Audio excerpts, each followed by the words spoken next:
And he was looking for bread, and the man has a bread, and gave it to the man who was begging for bread, for food. But then again, the man says, if you eat the bread, I'm going to hit you with a stick. And you saw a stick over the head of that man asking for bread. And he says, if you do not eat the bread, I'm still going to hit you with a stick. So what choices do you have? It's like, damn if you do, damn if you don't. So those are the kinds of difficult people in your life. Either way you go, whatever you do, they would remain difficult. They would make life difficult for you. And in that story, I'd like to review that again with you. Very briefly, I'd like to share with you the 3 human responses I shared before. But today, I'm going to add a 4th one. Remember, I gave 3? Still remember that? The response 1 is you get beaten, but you're able to eat the bread. Right? Because the man is hungry. He just munches the bread and suffers the stick from the old crazy guy. In the same way, a lot of people just suffer the abuse of their difficult person. Whether the abuse comes from a father, a mother, a friend, a boss, a boyfriend, a girlfriend, because they are hungry for the benefits they would get from the difficult person. Am I making sense here? Okay. We allow ourselves to be abused because of our low self-worth. We are so hungry for love. We clutch and clasp and grasp at the counterfeit love of this difficult person. And then we just logically justify our sorry behavior by saying, well, this is the Christian thing to do. We have the response number 2. You just walk out and find your bread elsewhere. Here, the man decides to walk away from that old man with a stick. This is actually the first way of protecting yourself from a difficult person, creating a physical distance. It is the easiest way to protect yourself. Sometimes it means totally cutting the relationship with that person. Sometimes it just simply means decreasing your time spent with a difficult person. And during those times, when you are together, this is still the time that you can still reach out and love them. Make sense? Okay. Response number 3. You protect your head while you can still eat the bread. Remember my story the last time? The man remembers. He brought his cycling helmet and he wears it. So even as he munches on the bread, the old guy starts hitting him on the head, but he doesn't feel it at all. In the same way, you can create that emotional distance between you and the difficult person. Because there are times when you just simply cannot walk out of a difficult relationship. What if your vampire is your father? What if the difficult person in your life is your mother, or your husband, or your spouse, or your wife, or your boyfriend, or your girlfriend? You just simply cannot walk out. Or maybe even your boss, because you need your job for even at least a year until you find another job. And to protect yourself emotionally, you need to use your imagination. Remember what I suggested the last time? You need to imagine, as I mentioned, God gave you this amazing gift called imagination, to imagine the truth that is not yet so evident. There was an exercise I shared with you that if you're faced with a difficult person, Just imagine the difficult person shrinking into a small person. That's in your imagination. Something like a toy. Imagine in front of you. And hand it over to an angel. Angel, this is a difficult person in my life. Hand that small, in your imagination, toy-like person. Bring it to the repair shop of God. Far, far away, you surrender that person to God. And every time you feel burdened by that person, you try to do that exercise, and instantly you will feel very different towards the vampire. Instead of anger that you will feel in your heart, you will feel compassion. Can you just tell the person beside you, feel compassionate?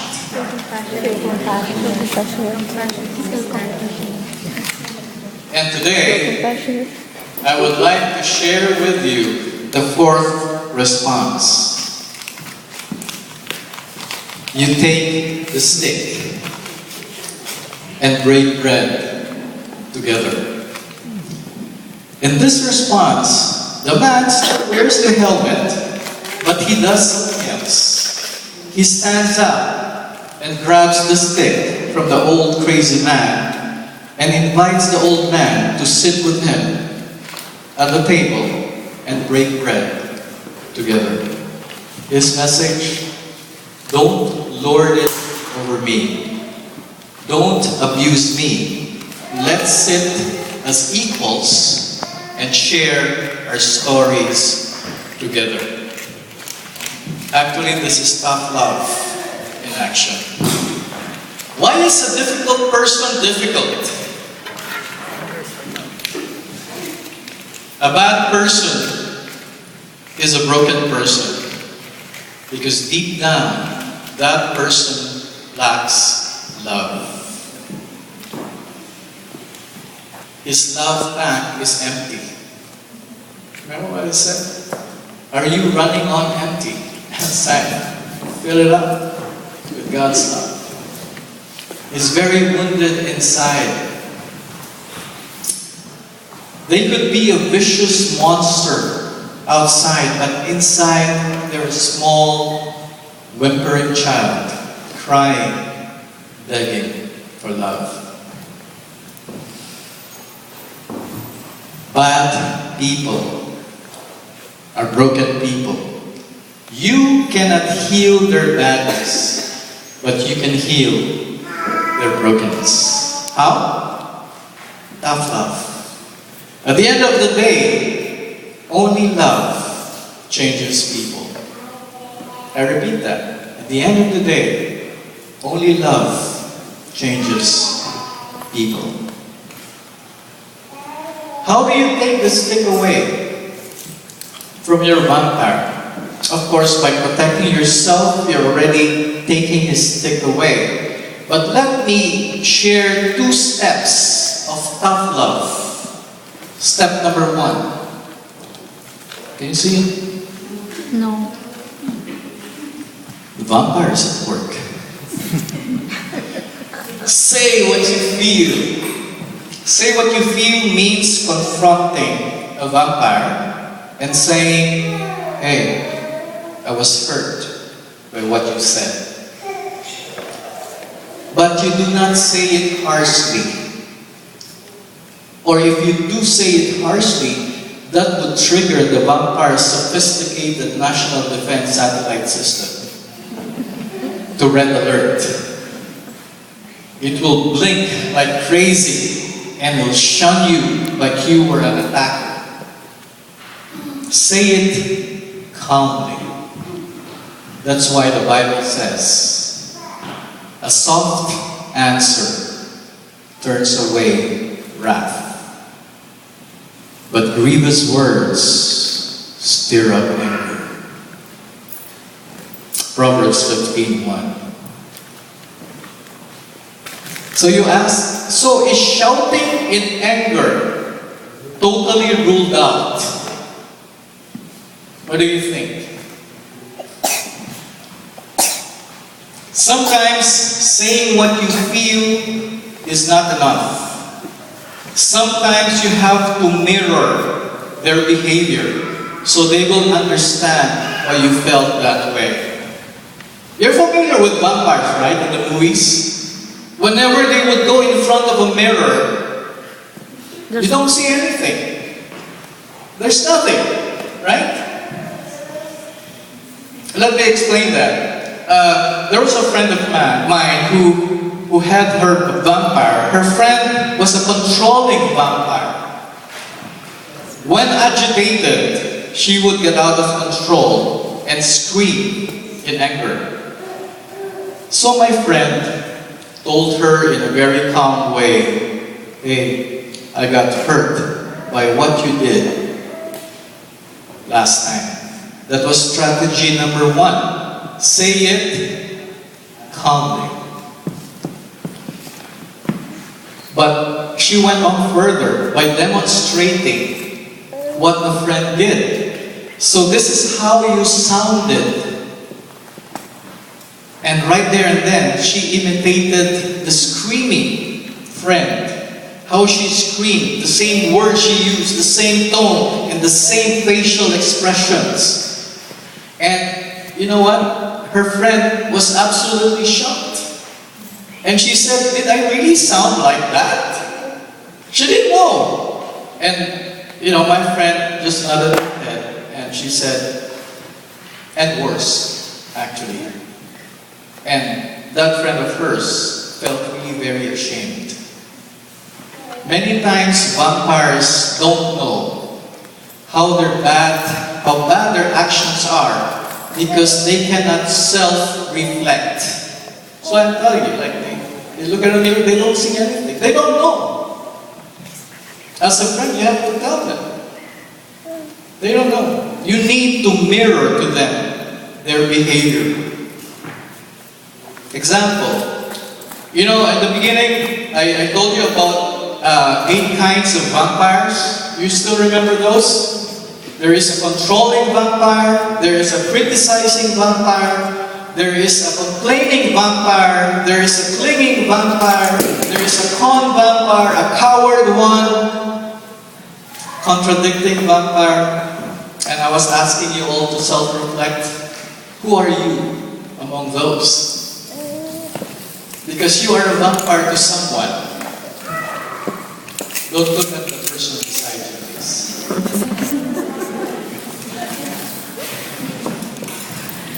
To confront, let's say, a con vampire. A con vampire is someone who would like to abuse you on certain things. Tell lies to you. You need to speak directly and mirror to him his lying. Say the exact words, how he said it, and imitate how he said it so sincerely, and then you can expose the lie. Of course, don't forget to protect yourself. Say what you feel is the direct approach. But I have a warning for you. These things I'm sharing with you, sometimes it will work. Sometimes it will not work. If it works, it will help the vampire realize that his behavior is hurting others. But I must also warn you that even if he admits and asks forgiveness, there is no guarantee that he will not do it again. A con vampire may be tempted to lie and steal again. A criticizing vampire in his unguarded moments will be tempted to criticize again. A controlling vampire in the heat of the moment will be tempted to blow his up again. And the message is, transformation is not instant. Transformation is always a journey. That is why it's very important that during this entire journey, you protect yourself either by distancing yourself, physical distance, or emotional distance. Step number 2, you love them to shame. There was a Bible teacher by the name of Cruz. He says, there is a difference between speaking the truth and speaking what is true. For some people, speaking the truth means, here are your faults, here are your errors, these are your weaknesses, and I'm saying this with love. To these people, Cruz says, you are not speaking the truth. You are speaking what is true. Because the truth is, here's the truth, that the person has a new identity in Jesus. That's the truth. You did not remind him of that. You just reminded him of his weaknesses. That's why you are speaking what is true. You didn't remind him. But the truth is, when you speak the truth, you're going to say, look how wonderful you are. That's the truth. You're made in the image and likeness of God. And that truth will set him free. Tough love does not only mean correcting people. Tough love means you believe in the truth. A difficult person is right in front of you, but you see beyond the weaknesses. You see that he has that identity in Jesus. And that is the truth that you would like him to realize as well. That deep down inside, he isn't really a vampire. That his fangs are plastic. That deep down, he is a child of God. That he is a beautiful child of God. Glorious, lovely, amazing, kind, honest, and holy. This is the reality because we live up to the expectations of the people around us. How many are parents here? Can I have a show of hands? Okay. Parents, if you don't speak the truth to your kids, but speak simply what is true, your kids will have problems. If you keep reminding them about their faults, their mistakes, their weaknesses, their inadequacies, watch out. They will grow up living up to your very poor expectations. Because when you deal with difficult people, tell them they're difficult, but don't forget to tell them through your words and actions that they're worthy of being loved. By doing this, you are able to address the very root cause of their being a difficult person, which is the lack of love. Because in Romans 12 it says, if your enemies are hungry, feed them. If they are thirsty, give them something to drink. In doing this, you will heap burning coals of shame on their heads. Let me end by sharing Cruz's story. This Bible teacher has 3 very difficult people in his life. In his most tortured moments, he started calling those 3 vampires in his life the 3 Stooges. This man always attended his prayer meetings. He would see this man sit right in front whenever they have a prayer gathering. He would always see these 3 men sitting right up there in front with their placards in hand, staring at him as he preached. And he would see them take notes, sometimes with a scowl on their faces and shaking their heads. It's very obvious that, these people were trying to mess up the prayer meeting. Maybe probably those three did not agree with something or anything that he says. So every time he saw them, Graham Cruz really felt bad. I mean, who wouldn't? If I'm a preacher and there are three people there, every time there's a prayer meeting with placards there, I would feel bad myself. Their presence week after week after week was really grinding his insides. And he didn't know what to do. He wanted to just scream at them and ask them to get out. Even when he didn't see them, just the mere memory of them, Graham would feel terrible. Are you able to relate that with your experience with a difficult person? Sometimes even if the difficult person is not there in front of you, they still bother you. Right? They're taking away your peace. But one night, Graham had a dream. He saw himself sitting on the lap of God. He was in his throne room, and then right in front of him appeared a very big block of marble, and Jesus was in front of the marble, outlining a figure on the marble. And suddenly, he saw three pairs of hands chiseling the marble, and gradually, a beautiful figure emerged from the block of marble. Suddenly, Jesus turned to Graham and said, "Hey Graham, that is you. That magnificent figure in the marble is you." He couldn't believe his eyes. And then Jesus said, "Graham, thank those who chiseled the beautiful figure." And lo and behold, out came the three stooges of his life. That was when Graham woke up from his dream.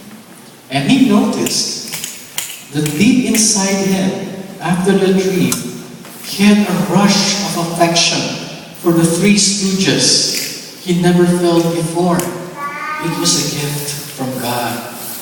And he noticed that deep inside, it was a different feeling now. So that in the next prayer meeting, for the very first time, he walked towards them with a big smile.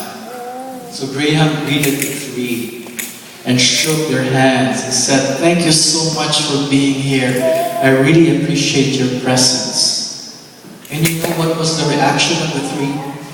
They were shocked by what Graham did. They were shocked. They didn't know how to respond to the kindness that was shown to them.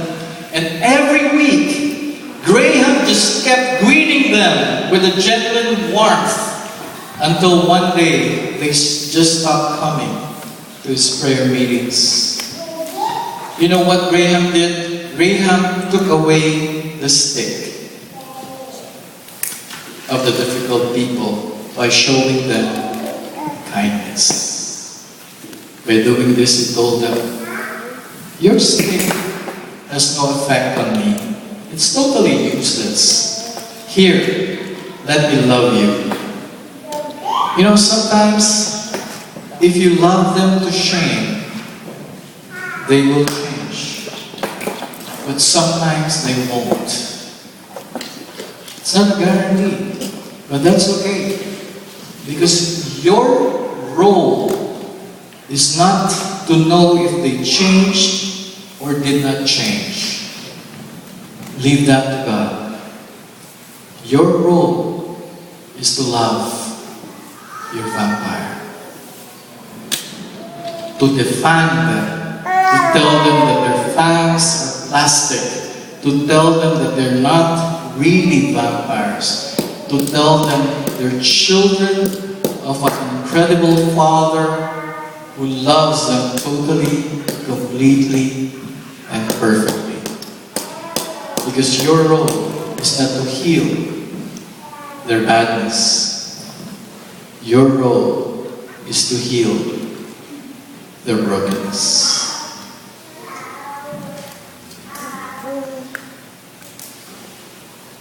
Can you tell your vampire, I love you?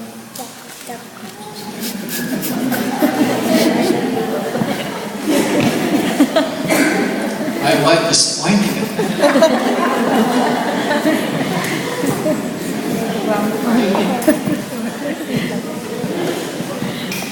Because there are 10,000 reasons more that we should love God. Can you just bow down your heads?